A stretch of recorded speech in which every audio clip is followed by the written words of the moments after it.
ചലച്ചിത്രം ഈ കാലത്തിൻ്റെ ഏറ്റവും വലിയ ജനകീയ മാധ്യമമാണ്.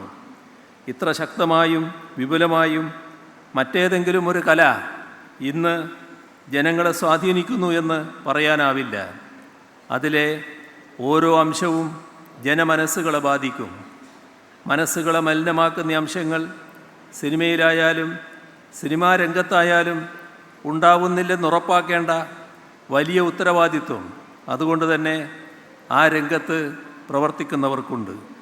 ജനങ്ങൾ നൽകുന്ന വലിയ സ്നേഹവും ആരാധനയുമൊക്കെ അവർക്ക് ധാർമ്മിക മൂല്യങ്ങൾ പകർന്നു കൊടുക്കുന്ന തരത്തിൽ തിരിച്ചു കൊടുക്കാനുള്ള ചുമതലയും കടമയും ഉത്തരവാദിത്വവും ഉണ്ടെന്ന് അർത്ഥം. സ്ത്രീകൾക്ക് നിർഭയമായി കടന്നു വന്ന് തങ്ങളുടെ കഴിവുകൾ തെളിയിക്കാനുള്ള എല്ലാ സ്വതന്ത്രാവസരങ്ങളും ചലച്ചിത്ര രംഗത്തുണ്ടാവണം. കലാകാരികളുടെ മുൻപിൽ ഒരുവിധ ഉപാധികളും ഉണ്ടാവരുത്. കലേതരമായ ഒരു വ്യവസ്ഥയും ഉണ്ടാവരുത്. ഈ കാര്യത്തിൽ സംസ്ഥാന സർക്കാരിന് വലിയ നിർബന്ധം ഉള്ളതുകൊണ്ട് തന്നെയാണ് ചില പരാതികളുണ്ടായപ്പോൾ സ്ത്രീകളുടേത് മാത്രമായ ഒരു കമ്മിറ്റിയെ നിയോഗിച്ചത്. ഇന്ത്യയിൽ ആകെ ഒരിടത്തു മാത്രമേ ഇത്തരമൊരു നടപടി ഉണ്ടായിട്ടുള്ളൂ. അത് കേരളത്തിലാണ്. നമുക്ക് അഭിമാനിക്കാവുന്ന ഒരു മാതൃകയാണത്. ഈ മാതൃക പലയിടത്തും ഇനി സ്വീകരിക്കപ്പെടുമെന്നത് ഉറപ്പാണ്.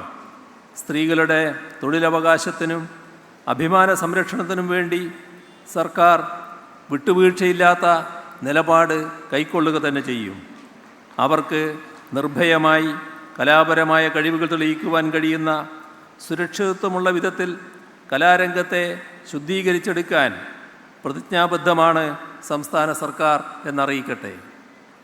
ചലച്ചിത്ര രംഗത്തിൻ്റെ വികസനം മുന്നിൽ കണ്ടുകൊണ്ട് കാര്യമായ ഇടപെടലുകളാണ് സംസ്ഥാന സർക്കാർ നടത്തി വരുന്നത്. ഇതിൻ്റെ ഭാഗമായി നടന്നുവരുന്ന പ്രവർത്തനങ്ങൾ വിവിധ തലങ്ങളിലുള്ളതാണ്. ചിത്രാഞ്ജലി സ്റ്റുഡിയോ കോംപ്ലക്സിൻ്റെ വികസന പ്രവർത്തനം ആദ്യഘട്ടത്തിൽ 70 കോടി രൂപ അനുവദിച്ചു.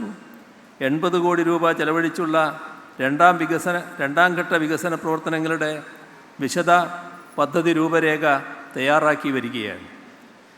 കായംകുളം, വൈക്കം, അളഗപ്പ നഗർ, പയ്യന്നൂർ എന്നിവിടങ്ങളിൽ പുതിയ തിയേറ്ററുകളുടെ നിർമ്മാണ പ്രവർത്തനങ്ങൾ പുരോഗമിച്ചു വരുന്നു.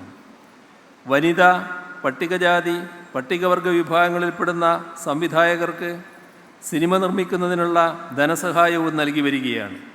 പരമാവധി 1.5 കോടി രൂപയാണ് ഈ ഇനത്തിൽ അനുവദിക്കുക.